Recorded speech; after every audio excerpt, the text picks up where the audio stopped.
Welcome और welcome back to my channel occult mystic force. आप सभी के भीतर बैठे परमात्मा को मेरा आत्मा नमन। आई होप आप सभी अच्छे होंगे। तो फ्रेंड्स, कल मैंने जो वीडियो अपलोड की थी उसमें लास्ट में वीडियो म्यूट हो गई थी, तो आज हम उसी के आगे से कंटिन्यू करेंगे। तो चलिए स्टार्ट करते हैं। तो हम बात कर रहे थे ट्रांसफॉर्मेशन की। तो ट्रांसफॉर्मेशन की इस जर्नी में आपके सारे ओल्ड बिलीफ्स टूटते जाएंगे जिन्हें आप अब तक लेकर चल रहे थे। ये ट्रांसफॉर्मेशन आपको आपका बेस्टेस्ट वर्जन बना देगा अगर आपने सब कुछ समझकर सही तरह से काम किया तो। और ये प्रोसेस 1 महीने 2 महीने 1 या 2 साल की नहीं है, ये प्रोसेस है लाइफ लॉन्ग चलने वाली। क्यों? क्योंकि जब तक हम जीते हैं हम कुछ न कुछ जरूर सीखते हैं।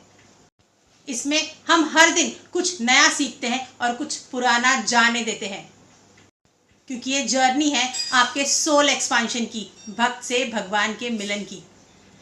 ये सफर है खुद के टूटने से लेकर खुद को संभाल लेने तक का, जो आपको अकेले तय करना होता है।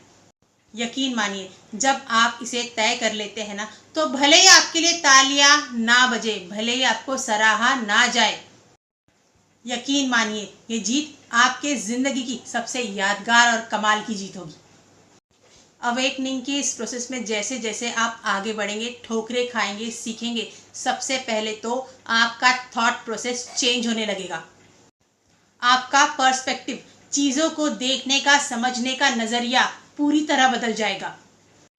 आपकी एनर्जीज चेंज होने लगेगी, आपकी वाइब्रेशनल फ्रीक्वेंसी यूनिवर्सल एनर्जीज के साथ अलाइन होने लगेगी। और लोगों के आपके लाइफ से जाने का सबसे बड़ा रीज़न भी कहीं ना कहीं यही होता है, क्योंकि ट्रांसफॉर्मेशन तो आपकी चल रही होती है, पर बाकी लोग, उनके साथ तो ऐसा कुछ भी नहीं हो रहा होता है। इसीलिए उनके नज़रिए में और आपके नज़रिए में ज़मीन आसमान का फ़र्क होने लगता है, और इसीलिए फिर लोगों से आपके थॉट्स मैच नहीं होते, और फिर इस सिचुएशन में हम लोगों में खुद को फिट नहीं कर पाते, अकेला रहना ज़्यादा पसंद करते हैं। क्योंकि जैसे जैसे आपकी वाइब्रेशन हाई होने लगती है, लो वाइब्रेशन के लोग आपकी लाइफ से दूर कर दिए जाते हैं और आप खुद ही लोगों से कटने लगते हो। आपके सारे unhealed emotions, traumas, fears, negativity और वो सारी चीज़ें जिससे आप भागते आ रहे हैं, जिनको आप फेस नहीं करना चाहते, वो सारी चीज़ें सरफेस पर आने लगती है और आपको ये सब कुछ फेस करना होता है, इन्हें हील करना होता है और आपको अपने प्योरेस्ट फॉर्म में आना होता है। इसीलिए डेली थोड़ा टाइम निकालिए खुद के साथ, आत्म मंथन कीजिए और पता कीजिए कि आपके अंदर वो कौन से पैटर्न्स है जो बचपन से अनहील्ड है, जिन्हें आप फेस नहीं करना चाह रहे, जिन्हें फेस करने में आपको सबसे ज़्यादा डर लगता है। कौन से ऐसे अनहील्ड इमोशंस है, कौन से ऐसे चाइल्डहुड ट्रॉमास है जो आपके अंदर कहीं दबे पड़े हैं, जिन्हें याद करके आपको अब भी डर लगता है। क्योंकि बहुत सारी ऐसी छोटी से छोटी और बड़ी से बड़ी चीज़ें होती हैं हमारे अंदर, जिन्हें हम कन्फ्रंट करने से बचते हैं।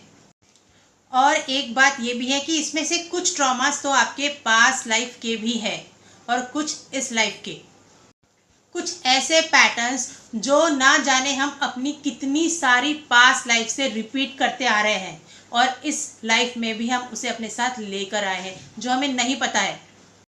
And it could be anything, कुछ भी हो सकता है ये। जैसे खुद को लेकर आपका क्या पर्सपेक्टिव है, खुद के बारे में आपकी क्या सोच है, अपनी पर्सनालिटी को लेकर, अपनी लुक्स को लेकर, आपका पर्सपेक्टिव अपने फाइनेंसेस, अपने रिलेशनशिप, अपने हेल्थ को लेकर, और ऐसे कुछ ओल्ड बिलीफ पैटर्न्स जो गलत है, पर जो आप अपने पूरे एंसेस्टर्स, अपने पूरी खानदान से देखते आ रहे हो और वही आपने सीखा है, वही आपके अंदर है, पर आपको पता है वो गलत है, फिर भी वो चीज़ आपके अंदर है और आप उसे कैरी कर रहे हो। और कुछ पैटर्न्स ऐसे भी होते हैं, कुछ चीज़ें ऐसी भी होती है जो हमें पता है कि गलत है, डीप डाउन हम जानते हैं कि ये गलत है और इनका चेंज होना ज़रूरी है, बट हमारी फैमिली हिस्ट्री में वो चलती आ रही है और क्योंकि हमारी फैमिली के अकॉर्डिंग वो सही है, तो हम उसका अपोज नहीं कर पाते, क्योंकि ये सारा पैटर्न आपके ब्लड लाइन से चलते आ रहा है। और इतना सब कुछ हील करने के लिए आपके अंदर नेक्स्ट लेवल का पेशेंस होना बहुत ज़रूरी है। और ये सब इतना सब कुछ जानने के लिए, समझने के लिए आपको सबसे पहले तो खुद को आउटसाइड वर्ल्ड से डिटैच करना होगा। पहले पहले तो सब कुछ बहुत ही केओटिक लगेगा, फिर जैसे जैसे आप खुद को हील करते चलोगे आपको क्लैरिटी मिलने लगेगी। अब मैं आपको बताऊंगी कि आपको करना क्या क्या है, जो मैंने की है, जो मैं करती आ रही हूँ और अब भी कर रही हूँ। तो सबसे पहली चीज जो है वो है मेडिटेशन, जो आपके लिए मैंडेटरी है, जिसे आपको बिल्कुल भी स्किप नहीं करना है। 7 चक्रा मेडिटेशन कीजिए, क्योंकि हमारे सारे ब्लॉकेजेस हमारे चक्रास में ही होते हैं। अगर आप ये समझना चाहते हैं कि चक्रास का हील होना क्यों ज़रूरी है, तो आप मेरे इस चैनल पर 7 चक्रास की वीडियोस डली हुई है, उसमें जाकर आप देख सकते हैं। तो आपको चक्रास की डिटेल नॉलेज उसमें मिल जाएगी। I am telling you guys, आप चक्रास पर वर्क करना शुरू कीजिए और आप खुद इफेक्ट देखेंगे, क्योंकि मैं ये लगभग 3 साल से करते आ रही हूँ। I can not tell you in words but the results are amazing. तो आप प्लीज 7 चक्रा मेडिटेशन जरूर कीजिए। नेक्स्ट, सेल्फ लव प्रैक्टिस, जो कि बहुत बहुत ही ज़्यादा ज़रूरी है, क्योंकि हम हमेशा दूसरों की खुशियों के चक्कर में अपनी खुशियों को मारते जाते हैं। अरे इसे बुरा नहीं लग जाए, उसे बुरा नहीं लग जाए, अरे इसे उसे बुरा नहीं लगने के चक्कर में खुद को कितना बुरा लग रहा है ये हम नहीं देखते, हम इसे इग्नोर कर देते हैं और इससे हमारा इनर चाइल्ड वुंडेड हो जाता है। सबको खुश रखिए, सबकी रिस्पॉन्सिबिलिटी लीजिए, पर सबसे पहले आपकी रिस्पॉन्सिबिलिटी आपकी खुद की है, जिसे आपको लेनी होगी। क्योंकि बचपन से लेकर आज तक हमको सेक्रीफाइस करना ही सिखाया गया है। अगर आप बड़े हो और आपको कुछ पसंद है और आपके छोटे भाई बहनों को पसंद है, तो आपको बोला जाता है अरे छोटा भाई है ना, दे दे इसे, उसकी खुशी का ध्यान रख। तो फिर तुम्हारी खुशी का क्या? क्योंकि तुम भी तो बच्चे ही हो ना, बड़े हुए तो क्या हुआ, पर हो तो बच्चे ही। तो पेरेंट्स को भी यहाँ पर ये बात समझनी होगी कि अपने एक बच्चे की खुशी छीनकर दूसरे बच्चे को मत दीजिए। ऐसा करके आप उस बच्चे को तकलीफ पहुंचा रहे हो। वो बच्चा दे तो देगा, पर ये चीज उसके मन में हमेशा के लिए घर कर जाएगी कि मैं बड़ा हूं तो मुझे ही सेक्रीफाइस करना होगा। और मैं ये सारी चीजें सच में अभी समझ पाई हूँ। आई वॉज लिटरली डम, आई वॉज रियली डम। सबकी खुशियों का ख्याल रखा, सबके बारे में सोचा, पर सबके बारे में सोचते सोचते ये भूल गई कि मुझे क्या चाहिए, मुझे क्या पसंद है, मुझे क्या करना अच्छा लगता है, मैं क्या नहीं चाहती हूँ करना, जो मैं कर रही हूँ जबरदस्ती। और ये सब करके मैंने ना जाने खुद को कितने बार हर्ट किया है। और फिर हम ब्लेम करते हैं दूसरों को, पर हम सबसे बड़े गुनहगार है, सबसे बड़े दोषी हम खुद के खुद ही है। हमारी इंडियन फैमिलीज में तो एक बच्चे को बहुत सेक्रीफाइस करना पड़ता है और दूसरा बच्चा बहुत थाट से रहता है। पर क्या आपने कभी ये सोचा है कि जो एक बच्चा सेक्रीफाइस करते जा रहा है उसकी मनस्थिति पर क्या प्रभाव पड़ रहा होगा इस चीज का? और सबसे दुख की बात तो ये है ना कि पेरेंट्स इन बातों पर ध्यान नहीं देते कि उस एक बच्चे को जिससे सेक्रीफाइस करवाया जा रहा है उसकी मनस्थिति पर क्या प्रभाव पड़ रहा होगा। उस बेचारे ने ना जाने कितने बार कितना कुछ सप्रेस किया होगा अपने मन में, और इसी माहौल में बड़े होते होते वो बच्चा खुद की खुशियों को सेक्रीफाइस करना सीख जाता है, क्योंकि उसके सबकॉन्शियस में ये बात घर कर गई होती है कि मैं बड़ा हूं तो मुझे ही मेरी खुशियां सेक्रीफाइस करनी है। यहाँ पर मैंने बड़े बच्चे का बस एग्जाम्पल दिया है, ज़रूरी नहीं है कि बड़े बच्चों के साथ ही ऐसा हो। चाहे वो बच्चा 2nd नंबर का हो, चाहे वो बच्चा सबसे छोटा हो, किसी के साथ भी ये चीज़ हो सकती है। मैंने झेली है ये सारी चीज़ें, इसीलिए जानती हूँ। और अब जाकर समझ पाई हूँ कि खुद से प्यार करना कितना ज़रूरी है। वो प्यार जो हम तलाश करते हैं दूसरों में, जो हम चाहते हैं कि दूसरा कोई हमें दे दे। जिनके साथ ऐसी कोई सिचुएशन नहीं है उनका तो चलो फिर भी ठीक है कि उनके पेरेंट्स उनको समझते हैं, पर जिनके पेरेंट्स उनको नहीं समझते उनके लिए ये बहुत मुश्किल हो जाता है। और फिर यही बच्चे बाहर प्यार तलाश करते हैं और फिर कोई दूसरा आकर प्यार देगा इस उम्मीद में फिर से खुद की बैंड बजाते हैं। इसीलिए सेल्फ लव प्रैक्टिस बहुत ज़रूरी है। खुद को पैम्पर कीजिए, खुद को प्यार कीजिए, वो हर चीज़ कीजिए जो आप बचपन से करना चाहते थे, जो आपने कहीं ना कहीं दबा रखी थी, सेक्रीफाइस कर दी थी। वो सारी चीज़ें कीजिए जो आपको पसंद है, जिससे आपका इनर चाइल्ड खुश हो जाए, आपके अंदर का बच्चा फिर से खुश हो उठे। खुद से रिलेटेड कोई भी चीज़ इग्नोर नहीं करनी है आपको। नेक्स्ट, प्राणायाम, योगा, एक्सरसाइज, जॉगिंग, वॉकिंग जो कर सकते हैं कीजिए। इसे अपनी डेली रूटीन का हिस्सा बनाइए। नाम जाप कीजिए, जिन्हें भी आप मानते हैं उनका कोई भी सिंपल सा मंत्र उठा लीजिए और उसे जपना शुरू कर दीजिए। देखिए, हम सभी के अंदर मैस्कुलिन और फेमिनिन एनर्जीज, ये दोनों एनर्जीज हम सभी के अंदर है। पर कई लोगों के साथ ऐसा होता है कि उनकी मैस्कुलिन एनर्जीज बहुत हाई होती है और उनकी फेमिनिन एनर्जीज एकदम से पूरी तरह से सप्रेस हो जाती है, जिसकी वजह से वो खुद को इमोशनली एक्सप्रेस नहीं कर पाते। आपने कुछ लड़कियां देखी होंगी जो एकदम लड़कों की तरह होती है, जिनमें मैस्कुलिन एनर्जी बहुत हाई होती है, जो जिनकी हरकतें पूरी लड़कों की तरह होती है। और कुछ लड़के ऐसे देखे होंगे जिनकी फेमिनिन एनर्जी इतनी हाई होती है कि वो बात बात पर इमोशनल हो जाते हैं। तो यहाँ पर आपको ये समझना होगा कि आपको अपनी इन दोनों एनर्जीज को बैलेंस करना होगा। यहाँ पर मैस्कुलिन और फेमिनिन एनर्जी से मेरा मतलब है शिव शक्ति ऊर्जा, मतलब शिव तत्व भी हमारे ही अंदर है और शक्ति भी हमारे ही अंदर है। तो हमको इन दोनों शक्तियों को बैलेंस करना होगा। इसके लिए मैं आपको एक छोटा सा मंत्र बताती हूँ जो मैं करती हूँ। इससे धीरे धीरे आपकी ये एनर्जीज, दोनों एनर्जीज बैलेंस होने लगेगी। तो मंत्र है ओम नमः शक्ति शिवाय।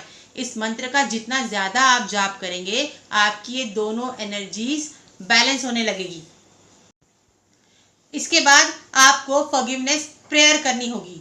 वो आपको एनर्जेटिकली करनी होगी, मतलब जाकर किसी से माफ़ी नहीं मांगनी है। आपको मेडिटेटिव पोज में बैठना है और आपको विजुलाइज करना है जिसका भी आपने मन दुखाया है, उन सब से आपको क्षमा मांगनी है एनर्जेटिकली, चाहे इस लाइफ में चाहे पास्ट लाइफ में। क्योंकि कई बार पास्ट लाइफ में भी हमें नहीं पता है ना कि हम अपने पास्ट लाइफ से क्या लेकर आए हैं, किनका मन दुखा है। तो वो सारी एनर्जीज भी हमारे साथ कहीं ना कहीं जुड़ी होती है, जो हमारी लाइफ में ब्लॉकेजेस क्रिएट करती है, जो हमें आगे नहीं बढ़ने देती।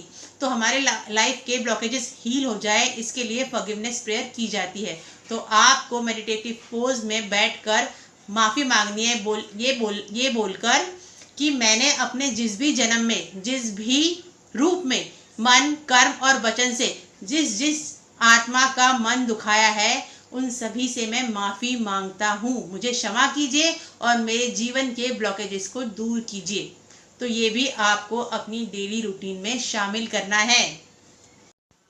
अब नेक्स्ट, आपको हेल्दी डाइट लेनी होगी। अब हेल्दी डाइट लेने से मेरा मतलब सिर्फ खाने वाली डाइट नहीं, आपको आपकी माइंड, आपकी बॉडी, आपकी सोल, इन सब चीज़ों का ध्यान रखते हुए डाइट लेनी होगी। ना तो जंक खाना है और ना ही जंक देखना है, मतलब वो कंटेंट जो आप नेटफ्लिक्स पर देखते हैं, मतलब गाली गलौज, मार धाड़, अडल्ट कंटेंट, ये सब कुछ देखना आपको अवॉइड करना है। देर तक बिल्कुल नहीं जागना है, अच्छी नींद लेनी है। सुबह सुबह नेचर वॉक कीजिए, ब्रीदिंग एक्सरसाइज आपको करनी है। आप जितना ज़्यादा ब्रेथ वर्क पर ध्यान देंगे, जितना ज़्यादा ब्रेथ वर्क करेंगे, आपकी एंजाइटी, स्ट्रेस, ओवर थिंकिंग, ये सारा कुछ धीरे धीरे कम होने लगेगा।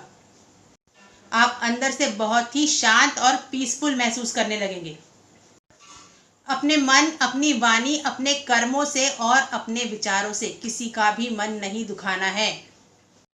अब यहाँ पर किसी का भी मन नहीं दुखाने से मेरा मतलब ये नहीं है कि किसी को नहीं दुखाना है मतलब खुद को दुखने देना है। खुद का भी मन नहीं दुखाना है और ना ही किसी और का मन खुद अपने वजह से दुखने देना है।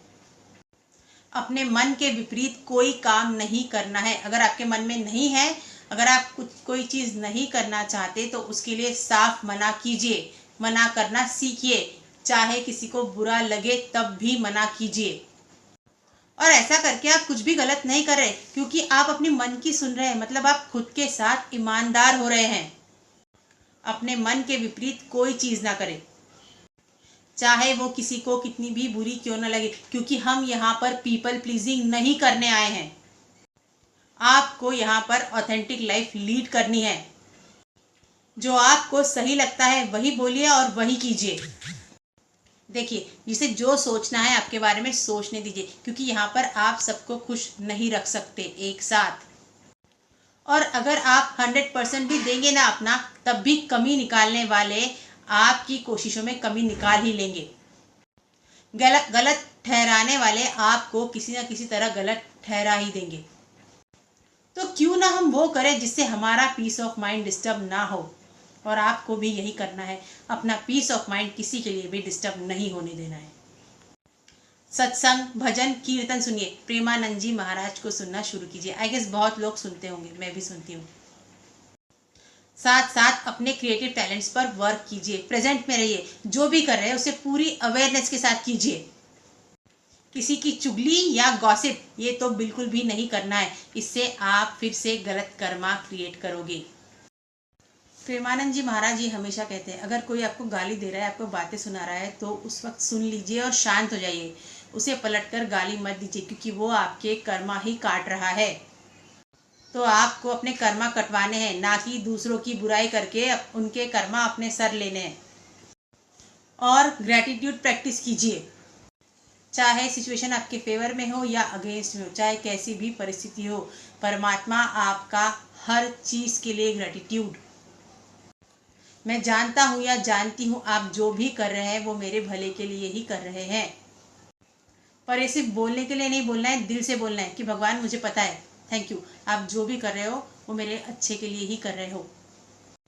और जब आप ये प्रैक्टिस अपनी डेली रूटीन में शामिल कर लोगे ना, तो आपको ठोकर भी लगेगी ना, तो आपके मुंह से पहला वर्ड निकलेगा थैंक यू। और खुद को बिलीव करवाना शुरू कीजिए कि जो हो रहा है अच्छे के लिए हो रहा है। जब जब आप ओवर थिंकिंग करो, जब जब कोई नेगेटिव थॉट आए, तो इस बात को रिपीट करो कि जो हो रहा है अच्छे के लिए हो रहा है। इससे आपको शांति मिलेगी, क्योंकि आप ये एक्सेप्ट कर रहे हो कि जो हो रहा है वो अच्छे के लिए हो रहा है, तो आपको टेंशन नहीं लेना है। आई नो, ये सब सुनकर आपको लग रहा होगा बाप रे, इतना सारा कौन करेगा। अरे, लोग अपने प्यार की याद में पहाड़ काट कर रास्ता बना सकते हैं, तो आपको तो ये खुद के लिए करना है, किसी और के लिए नहीं। तो ये तो आपको करना ही होगा, और आप कर सकते हैं, क्योंकि मैं भी करते आ रही हूँ। और ऐसा मैंने आपको कुछ भी नहीं बताया जो आप नहीं कर सकते या जो इम्पॉसिबल हो। इम्पॉसिबल कुछ भी नहीं है, बस डिसिप्लिन और कंसिस्टेंसी और कमिटमेंट की ज़रूरत है। ये कमिटमेंट आपको खुद से करनी होगी कि मैं डिसिप्लिन के साथ, कंसिस्टेंसी के साथ इसे करूँगा या करूँगी। फिर देखिएगा, आपके लिए कुछ भी इम्पॉसिबल नहीं होगा, आपको कुछ भी टफ नहीं लगेगा। और अगर आपने लेजीनेस दिखाई या फिर आनाकानी की, तो ये समझ लीजिए कि ऊपर वाले के पास अपने तरीके होते हैं ये सब करवाने के, तो वो किसी न किसी तरह आपसे ये सारी चीज़ें करवा ही लेंगे, चाहे आपको करना पसंद हो या ना हो। तो बेटर तो ये है ना कि खुद से स्टार्ट कर लो और करना शुरू कर दो, तो आप निश्चिंत हो जाइए, क्योंकि आप भाग नहीं सकते। मुझे रिजेक्ट कर देंगे। अब अगर आपको अपने लुक्स को लेकर, अपने फेस को लेकर, अपनी पर्सनैलिटी को लेकर आपकी ये सोच है कि मैं अच्छा नहीं दिखता, मेरे लुक्स अच्छे नहीं है, जिसकी वजह से लोग मुझे रिजेक्ट कर देंगे, मुझे पसंद नहीं करेंगे, तो आपको अपनी सोच बदलनी होगी खुद के लिए। अगर आपको जब भी अपने लिए ऐसे थॉट्स आए ना, तो बस इतना सोचिए कि मैं उस परमात्मा का बच्चा हूँ, मुझे उसी ने बनाया है, तो उसने मुझे जैसा बनाया है मैं उसमें खुश हूँ और मैं बेस्ट हूँ, मुझ में कोई कमी नहीं है, मैं वर्दी भी हूँ और डिजर्विंग भी। तो जब जब खुद के लिए ऐसा फील हो, खुद से पॉजिटिव सेल्फ टॉक करनी है, क्योंकि हम सभी अपने आप में बहुत ही खूबसूरत और यूनिक है। तो खुद को क्रिटिसाइज करना बंद कीजिए, क्योंकि खुद को क्रिटिसाइज करना मतलब उस परमात्मा के क्रिएशन पर उंगली उठाना हुआ। तो खुद को क्रिटिसाइज नहीं करना है, क्योंकि ऐसा करके आप परमात्मा से ये बोल रहे हो कि आपने मुझे अच्छा नहीं बनाया, और ये बात तो बिल्कुल गलत है ना।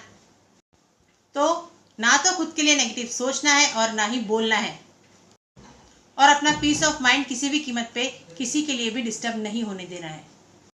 अब ये बिल्कुल भी मत सोचना कि रातों रात कोई चमत्कार हो जाएगा, 1 या 2 दिन में नहीं होगा। इसकी प्रैक्टिस आपको डेली करनी होगी। अवेकनिंग की इस जर्नी में आपको वो डिवाइन लाइट बनना है जिसकी लाइट से सारे एनलाइटेंड हो जाए। आपको वो बनना है जिसकी संगत में रहकर लोग हील हो जाए। आपको स्ट्रेंथ बनना है, खुद के लिए भी और दूसरों के लिए भी। और इसके लिए आपको बस एक स्टेप लेना है। आपको उस परमात्मा से कहना है कि मैं अपने आप को पूरी तरह आपको सरेंडर करता हूँ या करती हूँ। आप मुझे वो बनाओ जो आप चाहते हो कि मैं बनूं। जो मैं बनना चाहता हूँ वो मुझे नहीं बनना, मुझे वो बनना है जो आप चाहते हो। और मैं वो हर परीक्षा देने के लिए रेडी हूँ जो मुझे आप तक लेकर आएगी। बस आप मेरा मार्गदर्शन कीजिए, मुझे गाइड कीजिए, ताकि मैं इस लूप से, इस सफरिंग से बाहर आ सकूं। और फिर जब एक बार आपने यूनिवर्स को ये मैसेज दे दिया तो फिर आपको रेडी रहना है, पीछे नहीं हटना है। आपको रेडी रहना है रोलर कोस्टर राइड के लिए, क्योंकि तब आपकी लाइफ ऐसे सीधे सीधे नहीं जाएगी, तब आपकी लाइफ ऐसे ऐसे जाएगी। क्योंकि जब भी ये प्रोसेस शुरू होगी आप सपोर्ट ढूंढोगे जो आपको नहीं मिलेगा। आप चाहोगे कि कोई आपको समझे, कोई समझने वाला नहीं होगा। ठोकरें लगेगी, कोई संभालने वाला नहीं होगा। खुद ही उठना होगा और खुद को खुद ही संभालना होगा। बहुत रोना आएगा। आप चाहोगे कि कोई तो हो जो आकर गले लगा ले और आंसू पोंछ दे, पर कोई नहीं आएगा। खुद को खुद ही गले भी लगाना होगा और खुद के आंसू खुद ही पोंछने होंगे। खुद ही खुद को समझाना भी होगा और खुद को संभालना भी। और ये विश्वास रखना होगा कि वो शक्ति हर वक्त आपके साथ है, जो आपका ध्यान रख रही है और आपको ये सब सहन करने की शक्ति प्रदान कर रही है। और ये सब कुछ जो मैं आपसे कह रही हूँ वो किसी का कह सुनकर नहीं, मैं अपने एक्सपीरियंस से कह रही हूँ। क्योंकि मेरे पास शेयर करने के लिए बस अपने एक्सपीरियंसेस ही है। देखिए, अपने कंफर्ट से खुद को बाहर निकालना कभी इजी नहीं होता, पर करना पड़ता है। क्योंकि जब परमात्मा आपको चुनते हैं ना, तो आपके पास कोई ऑप्शन नहीं बचता इसे एक्सेप्ट करने के अलावा। तो चाहे आप जितनी मर्जी भागने की कोशिश कर लो, चलना तो आपको उन्हीं के चुने हुए रास्ते पर पड़ेगा। तो मेरे हिसाब से, और वैसे भी किसी भी सिचुएशन से डर के भागना कभी सही चॉइस नहीं होती। क्योंकि भागने से आपकी प्रॉब्लम कभी सॉल्व नहीं हो सकती जब तक आप उसे फेस नहीं करोगे। आपकी परेशानियां बढ़ती ही जाएगी। तो जो भी होता है उसे करेज और स्ट्रेंथ के साथ फेस कीजिए। और इतना याद रखिए कि nothing is permanent, everything is temporary. कोई भी सिचुएशन हो, कभी भी हमेशा के लिए नहीं होती, समय बदलता जरूर है। किसी का जल्दी और किसी का देर से, पर बदलता सभी का समय है। और जब आप ये सारी चीज़ें, ये सारी बैटल, ये सारा युद्ध लड़कर जब बाहर आओगे ना, तो आप वो बन जाओगे जिसकी आपने भी कभी कल्पना नहीं की होगी। आप अपना बेस्ट वर्जन बनकर बाहर आओगे, जो औरों के लिए एक एग्जाम्पल होगा। तो विश्वास रखिए और धैर्य के साथ आगे बढ़िए, क्योंकि अगर आस्था है तो अंधेरों में भी रास्ता है ना। और ये बिल्कुल भी मत समझिए कि इसमें आप अकेले हैं। पूरा ब्रह्मांड, यूनिवर्सल एनर्जीज, आपके spirit guides, ascendant masters, ancestors, angels सब आपके साथ होते हैं। आपको हर स्टेप पर गाइड करते हैं, नंबर्स के थ्रू, सिंक्रोनिसिटीज के थ्रू, साइंस दिखाकर, मैसेजेस देकर, और भी कई तरह से। अगर आपको 55 या 555 नंबर कहीं भी दिख रहा है ना, तो कॉन्ग्रेचुलेशंस, आप ऑलरेडी इस प्रोसेस का हिस्सा बन चुके हो। क्योंकि जब हम इस अवेकनिंग की प्रोसेस का हिस्सा बन जाते हैं ना, तो हमारी फ्रीक्वेंसी यूनिवर्स के साथ अलाइन होने लगती है। और तब हमें यूनिवर्स कई तरह से नंबर्स दिखाकर या और भी साइंस देकर गाइड करने लगता है, ताकि हम उनके स्टेप्स को फॉलो करें। और हमें ये सारे जो नंबर्स है इन्हें डिकोड करना होता है, इनके मीनिंग्स ढूंढने होते हैं, क्योंकि इसमें हमारे लिए आंसर छुपे होते हैं। तो जब भी आपको ऐसा कोई नंबर दिखता है ना, तो उस नंबर को डिकोड कीजिए, ढूंढिए उस नंबर का आंसर कि वो नंबर आपको क्या बताना चाह रहा है। और फिर भी अगर आपको ये ना समझ में आए, तो आप अपने स्पिरिट गाइड्स, अपने गार्डियन एंजल्स से प्रार्थना कर सकते हैं। उन्हें बोल सकते हैं कि आप जो मुझे समझाना चाह रहे हैं वो मेरे समझ में नहीं आ रहा, आप इजी वे में कोई मैसेज के थ्रू मुझे गाइड कीजिए। तो आपको उस तरह की गाइडेंस भी प्रोवाइड की जाती है, ताकि आप समझ सको कि आप अकेले नहीं हो।